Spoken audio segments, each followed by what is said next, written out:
Do you see what I see? I see your opponent's attack pair on this episode of Battle Guides featuring Seth.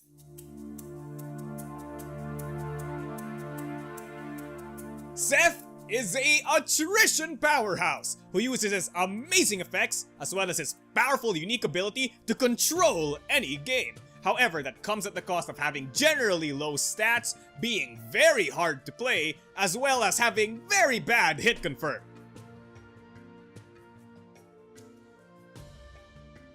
Seth's unique ability is Beyond Eyes.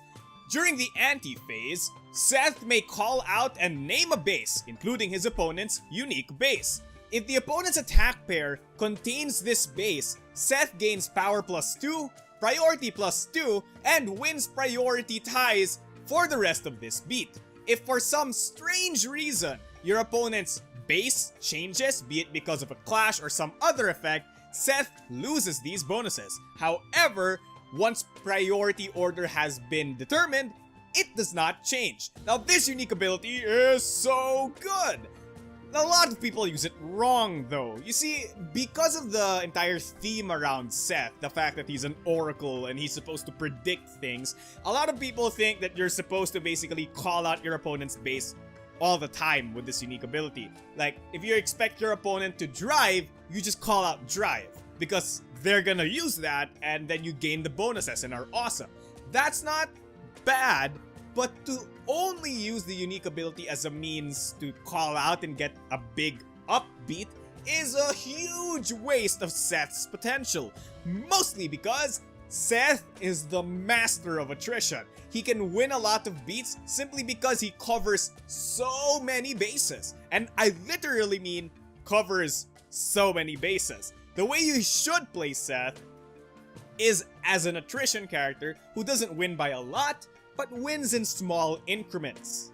With that in mind, Seth is all about using his guess to supplement his attack pairs. Seth is all about playing attacks that can counter like 75% of all the possible attacks your opponent will play. So if you think about it that way, in every beat, you structure your attack in such a way that 75% of the time you win, over the course of the entire game, you'll end up winning more beats than your opponent does. And in effect, you win the entire game at some point.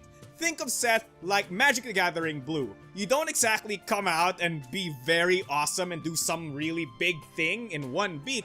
Instead, you have that 1/1 flyer that just keeps poking at the opponent like for 20 turns until they die. That's pretty much how Seth works. You slowly but surely attain victory. Now, attaining victory is all about having a harmonious relationship between your styles, your base, as well as your guess. So it's very important to understand Seth's style.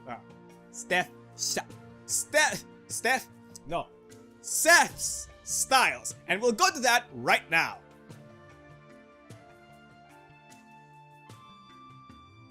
Now, when talking about Seth's styles, offering you guys attack pairs is gonna be a bit weird. When I offer you guys an attack pair as Seth, most of the time, they're just big plays. They're not supposed to be the things you play every beat.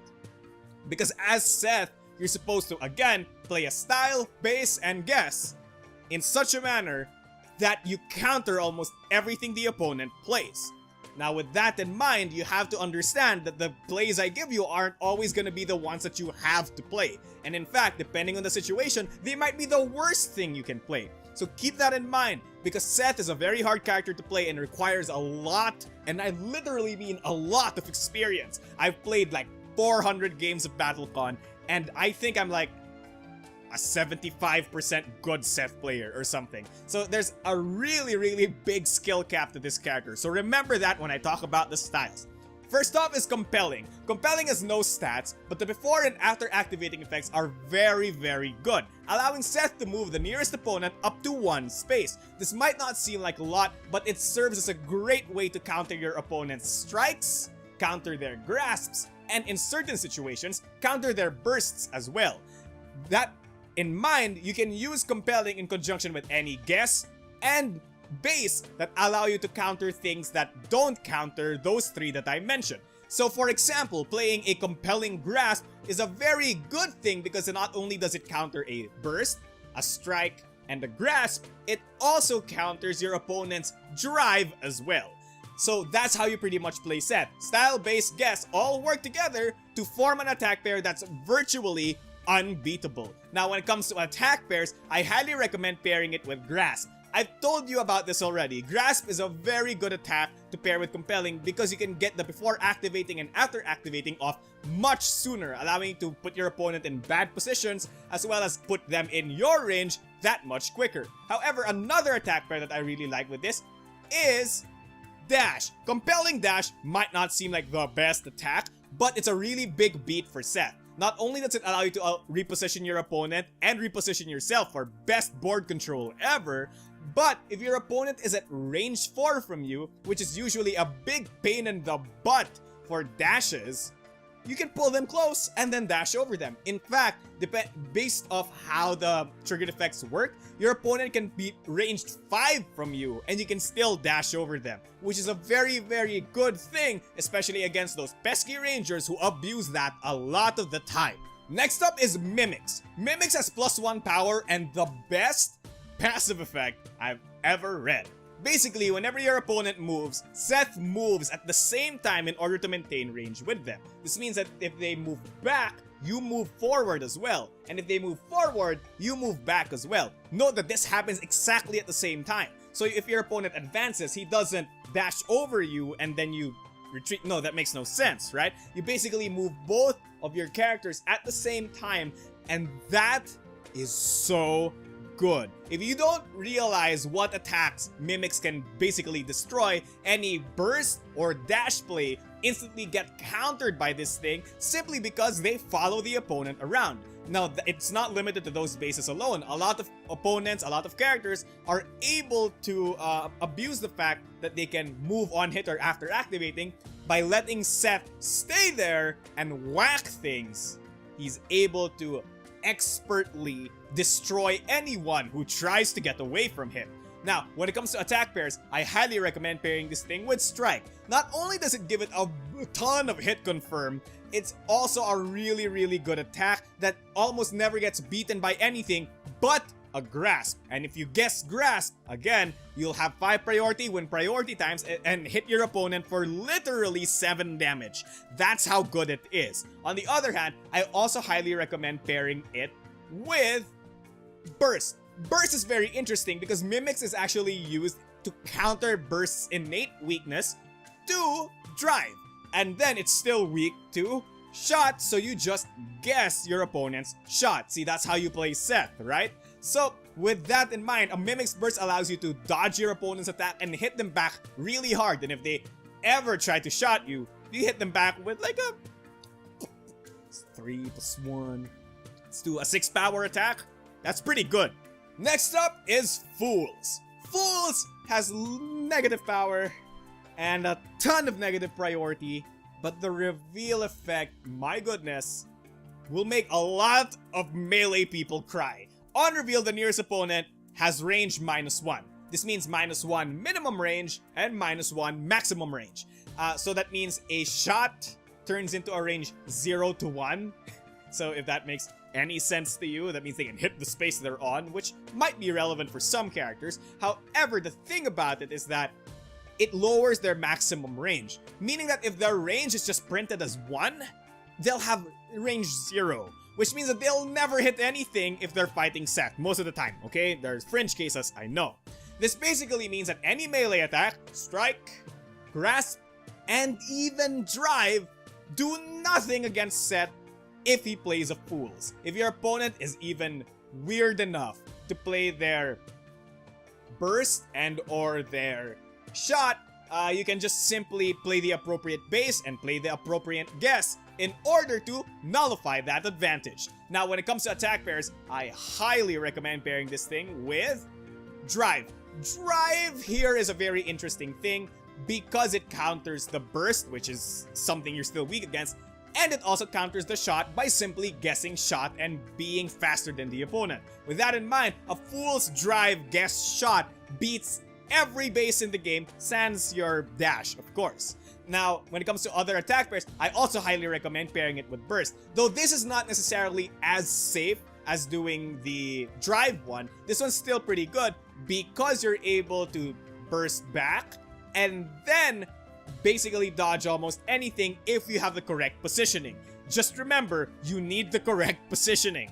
Next up is Vanishing. Vanishing has range +1, nothing else, start a beat, you can retreat up to 1 space, and then opponents at range 4 or greater cannot hit you this beat. This style is so simple, yet it is so effective. It counters a lot of your opponents' melee attacks again, strikes, grasps, cry at this, but it also counters your opponent's shots as well, because if they're far enough, they don't get the biggest benefit of it because Vanishing makes you vanish. Ooh, spooky. So with that in mind, it counters a lot of ranged plays, which Seth kind of hates sometimes because he doesn't have a lot of movement. Now when it comes to attack pairs, I highly recommend pairing this thing with Burst. In melee range, combining Vanishing start a beat as well as Burst start a beat puts you at range 4. Simple as that. If your opponent's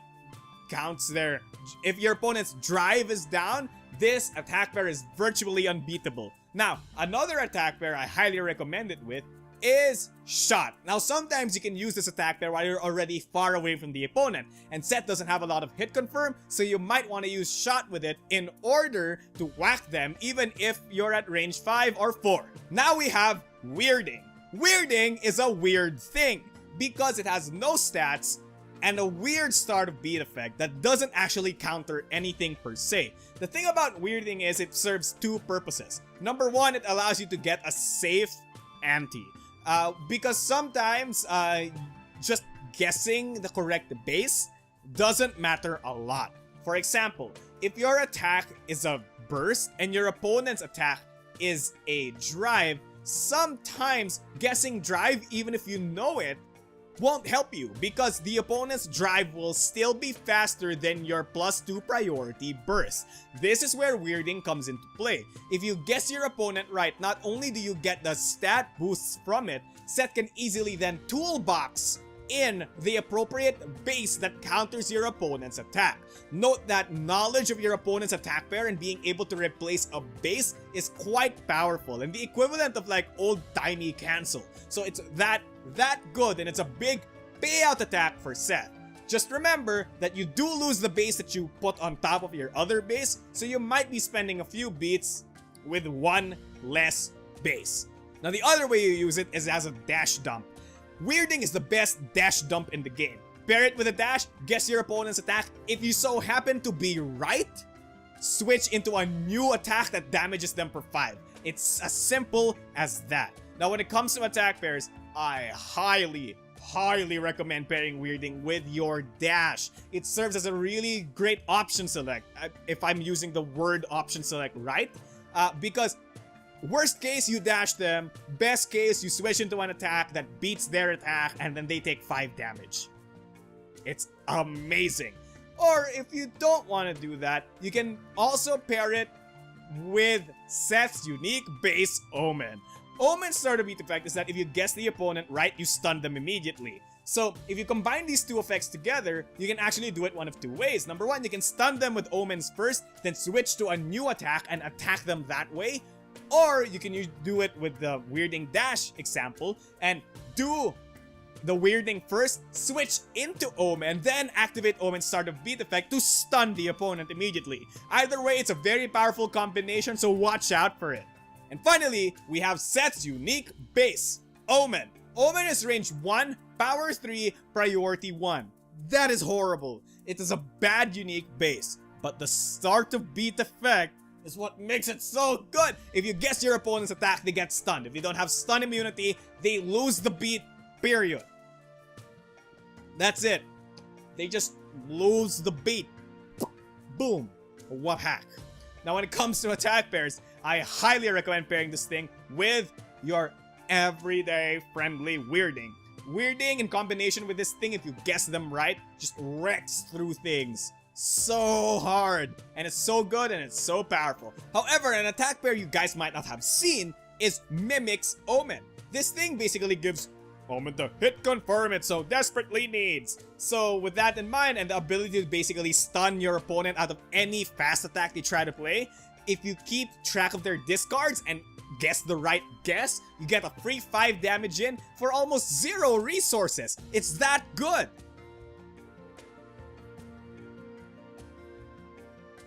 Seth's 2 overdrive finishers are Reading Fate and Fortune Buster. Reading Fate is a mid-range overdrive finisher that deals literally no damage. I mean literally 0. And is relatively fast. But the reason you use it is the amazing on-hit effect. On hit, not only is the opponent stunned, they have to play the rest of the game with their style face up. This basically means that Seth gets to see your style before Seth even puts down his attack pair. If you're doing BattleCON probability combination theory, you know that 3 styles and 5 bases mean 15 distinct attacks. The moment that Seth knows specifically which style you're playing, lowers your options from 15 to 5. 5 attacks. This means that Seth can basically literally counter you almost 100% of the time. If you get hit by this overdrive finisher, you might as well have lost. Now again, your unique ability still applies to this overdrive finisher, so if you guess your opponent's base right, it's really fast, hits really hard, and not even burst can get out of it. However, if that's not your thing, you may want to try Fortune Buster for the hype. Fortune Buster is a range 1 to 6 overdrive finisher that literally has no power, as in like not applicable, like no amount of power pluses will ever give it power. And priority 13. This makes it, I think, the fastest overdrive finisher without any stat bonuses and whatnot. So what does it do? This thing wins priority clashes against other overdrive finishers. Whereas most of the time, if you clash with an overdrive finisher, it results in both of them becoming a cancel. This basically wins that clash and goes through with the attack. Now, what is the attack? The on-hit effect basically reads, if your opponent used their overdrive finisher this turn, they die. No matter what their health is, they die. Now, this overdrive finisher is quite powerful, but at the same time, very risky to play. If you're using this overdrive finisher, it means you and the opponent are both at 7 life. That means that you're both low enough that this overdrive is technically just dealing 7 damage to the opponent. It's not that good, but my goodness is it hype. So if you hit your opponent with this, make them cry because they just busted. Busto! Now, Seth is a very, very big attrition type of character. And I would call him a brawler, but everybody would be really mad if I did. In short, he really loves using cancel. Like, loves cancel. He loves cancel so much, he would hug it. Because lowering your opponent's probable attacks by making them having 1 less style and 1 less base, they have 2 styles, 4 bases, 8 possible attacks. That's nearly half the usual amount that Seth has to deal with. And with that in mind, Seth can probably counter almost anything you play. And of course, Seth, with his low movement and kinda sketchy hit confirm, might benefit from cancel against certain opponents as well. Seth makes use of his special action card much like he makes use of everything else in his kit. It's there to counter specific opponents, so use it based off what you're facing. And it's as simple as that.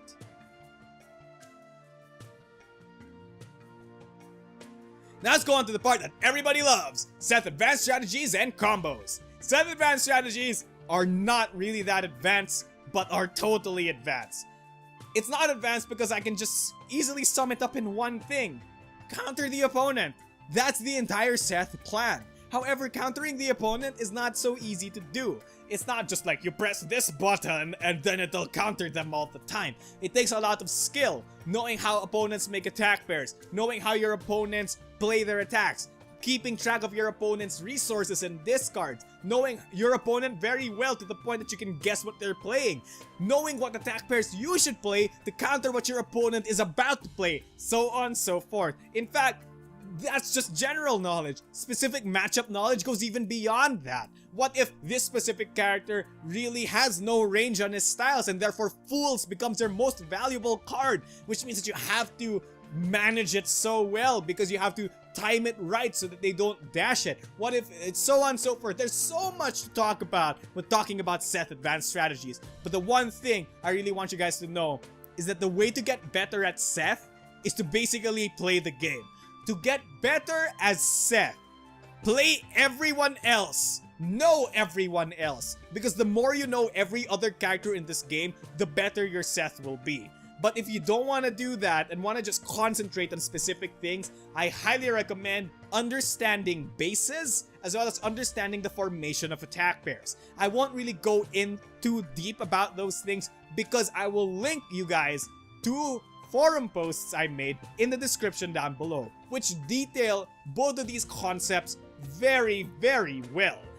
They're going in deep, so I trust me, you have to read them if you really want to get good with Seth right now without having to play everybody else in the game. Long story short, understand what bases you have and styles and guesses can counter specific bases.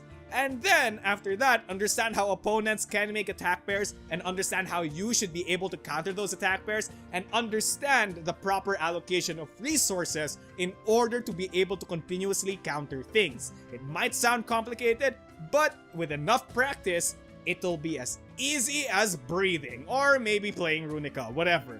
And of course, if I haven't said it enough times in this video, play Seth as a counter character, not a prediction character. You counter things broadly, not specifically. You want to counter a large range of attacks, not a specific attack.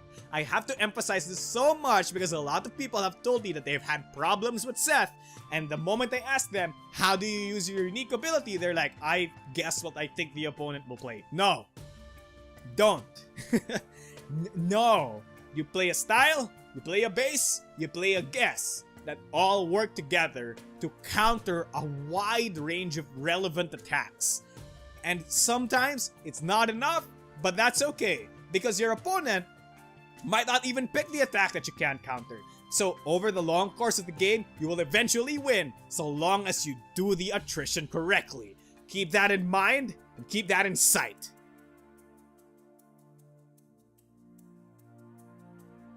Now let's move on to some Seth combos.